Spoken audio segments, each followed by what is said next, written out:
आप सभी को नमस्कार। मैं क्लेरिफाई से पृथ्वी और आज हम बात करने वाले हैं ब्रिक्स सम्मेलन 2023 के बारे में, जो दक्षिण अफ्रीका के जोहान्सबर्ग में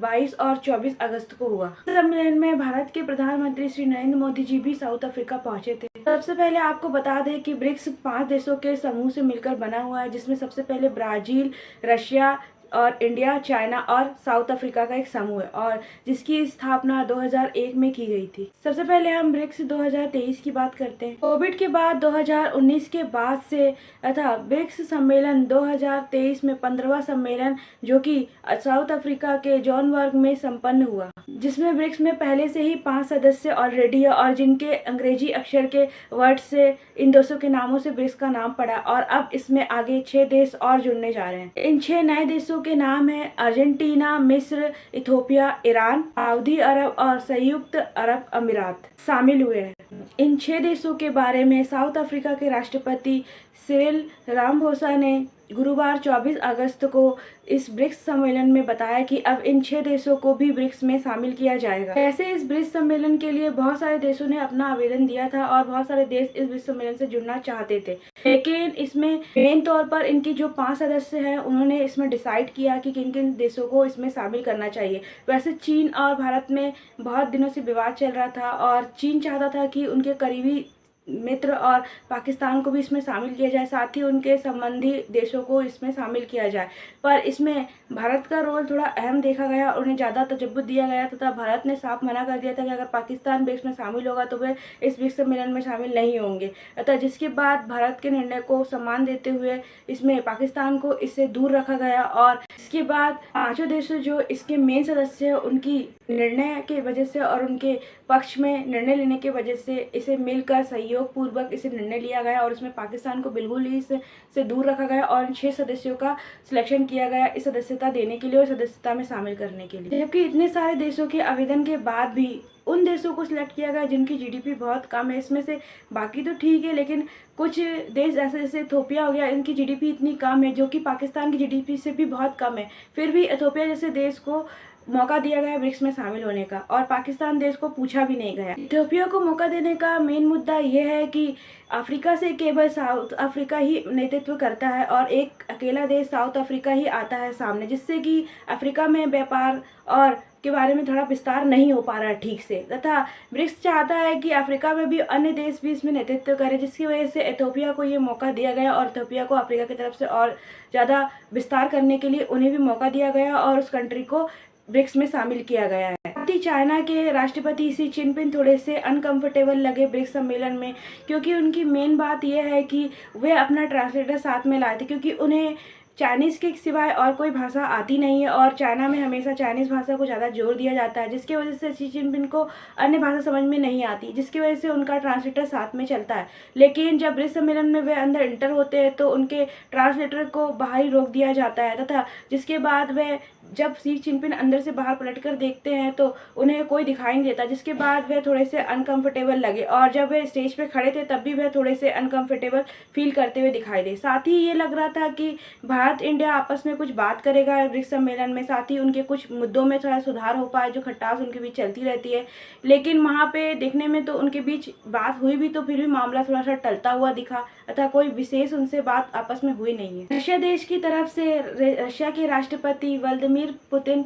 वहाँ से ब्रिक्स में शामिल नहीं हुए तथा वह कॉन्फ्रेंस में ऑनलाइन ब्रिक्स में हिस्सा बने और उन्होंने अपनी स्पीच भी दी, लेकिन वहाँ पे रशिया की तरफ से उनके विदेश मंत्री आए हुए थे तथा व्लादिमीर पुतिन ने अपनी स्पीच में ये बताया कि वह यूक्रेन रशिया का वॉर ख़त्म करना चाहते हैं, लेकिन साथ में उन्होंने ये भी बात अनडायरेक्टली कही कि वह हार भी नहीं मानना चाहते, जिससे ये भी मामला टलता हुआ दिखाई दिया। साथ ही एक और मुद्दे पे बात हुई कि बहुत दिनों से यह अफवाह चल रही थी कि ब्रिक्स अपनी खुद की करेंसी लाएगा, लेकिन फिलहाल करेंसी के बारे में कोई बात नहीं रहता। अभी तक यहाँ पे जितने भी ट्रांजैक्शन और व्यापार होंगे वह अपने लोकल करेंसी पर ही किए जाएंगे। साथ ही भारत की तरफ से भारत के प्रधानमंत्री श्री नरेंद्र मोदी जी ने भी अपनी स्पीच दी, जिसमें उन्होंने इन 6 सदस्य जो ब्रिक्स से जुड़े उनके लिए अपनी खुशी जाहिर की। अतः साथ ही आपको एक बात और बता दें कि इन 6 सदस्यों के चयन के लिए भारत की भूमिका बहुत ही अहम रही है और भारत की भूमिका में ही ज़्यादा उन्हें मान दिया किया गया है। साथ ही ब्रिक्स में कई विकासशील देशों ने जुड़ने की इच्छा जाहिर की थी।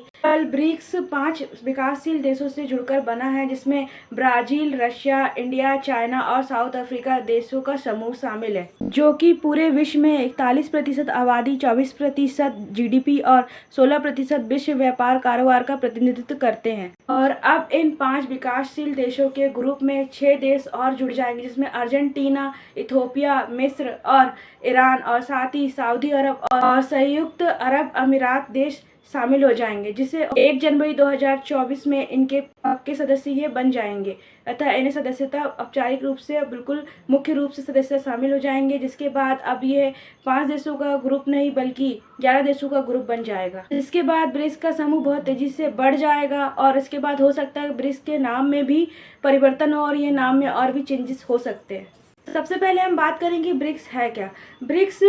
विश्व की 5 देश जो सबसे तेजी से उभरते हुए इकोनॉमी का एक ग्रुप है। साथ ही ब्रिक्स नाम जो बना है वो इन देशों के इंग्लिश नाम से बने हुए नाम है, जिससे इन 5 देशों का प्रतिनिधित्व ब्रिक्स द्वारा किया जाता है। साथ ही ऐसा भी माना जाता है कि ब्रिक्स ग्रुप के द्वारा रशिया और चीन का मुख्य उद्देश्य पश्चिम देशों यानी कि यूरोप देशों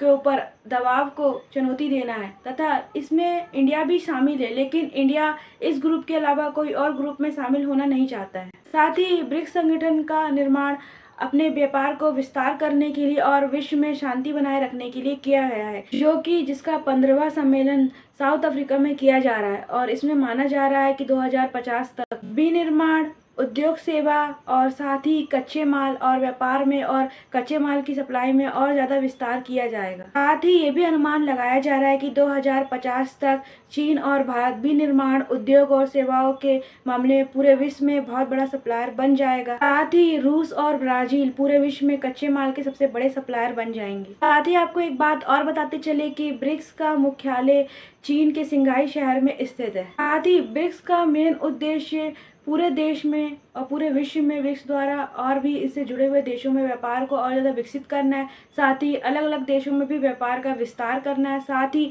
अच्छी वस्तुएं उपलब्ध कराना है पूरे विश्व में और शांति तो बनाना ही है और शांतिपूर्ण नीतियों पर कार्य करना है और साथ ही विकास के उद्देश्य से अलग अलग देशों के बीच और गहरा सहयोग बनाना है। साथ ही और देशों को विकासशील देश के रूप में उभारना है। अतः ब्रिक्स के अंतर्गत जितने भी देश आते हैं उन्हें एक मजबूत तौर पर विकासशील देश बनाना है और साथ ही अपने व्यापार को और ज़्यादा विस्तार से हर एक देश में फैलाना है, जिसका उदाहरण हमें अफ्रीका और साउथ अफ्रीका के बीच में देखने को मिला। जैसे कि साउथ अफ्रीका देश केवल अफ्रीका की तरफ से एक देश है जो कि ब्रिक्स में अफ्रीका का नेतृत्व करता है, लेकिन अन्य कोई भी अफ्रीकन देश इसमें नेतृत्व नहीं कर रहे थे, जिसके कारण इथियोपिया को भी अब ब्रिक्स में शामिल किया गया है, जिससे कि अन्य देश भी अब अफ्रीका का नेतृत्व करें और जिससे देश में विस्तार बढ़ेगा और व्यापार और भी ज़्यादा तेजी से बढ़ेगा, जिससे इकोनॉमी बहुत तेजी से ग्रो होगी और भी देशों को इससे फ़ायदा मिलेगा। साथ ही अन्य देशों को भी इससे फ़ायदा मिलेगा तथा इसलिए इथियोपिया देश की जीडीपी इतनी कम होने के बावजूद ही इथियोपिया को ब्रिक्स में शामिल किया गया। अब हम थोड़ा वर्ल्ड जीडीपी के बारे में थोड़ा प्रकाश डालते तथा इन 5 देश जो कि पहले से ब्रिक्स में इनकी भी जीडीपी देखते हैं, साथ ही जो 6 कंट्रियां ब्रिक्स में शामिल है उनकी जीडीपी पर भी प्रकाश डालते हैं। सबसे पहले हम उन 5 देशों के बारे में जीडीपी की बात करेंगे जो कि ऑलरेडी पहले से ही ब्रिक्स में शामिल है, अतः उनकी जीडीपी देखते हैं। अतः इसमें ब्राज़ील $2.08 ट्रिलियन, रशिया $2.06 ट्रिलियन और इंडिया $3.76 ट्रिलियन, जहाँ पे चाइना $19.37 ट्रिलियन और साउथ अफ्रीका $399 बिलियन। साथ ही अब उन 6 कंट्रीज की जीडीपी देखेंगे जो कि अब नए नए ब्रिक्स से जुड़े हैं और जिन्हें 1 जनवरी 2024 को ब्रिक्स की पूर्ण रूप से सदस्यता प्राप्त हो जाएगी, जिसमें अर्जेंटीना $641 बिलियन और इजिप्ट $387 बिलियन, सऊदी अरब $1.06 ट्रिलियन और यूएई $499 बिलियन। ब्रिक्स के बारे में आज का हमारा ये वीडियो यहीं पे ख़त्म होता है। आशा करते हैं आपको हमारा ये वीडियो अच्छा लगा और समझ में भी आया होगा। तो अगर आपको हमारा ये वीडियो अच्छा लगा हो तो प्लीज़ हमारे चैनल को सब्सक्राइब कर दीजिए और साथ ही हमारे इंस्टाग्राम पेज क्लेरिफायर प्रीति को फॉलो जरूर कर दीजिएगा। जब तक के लिए जय हिंद, जय भारत।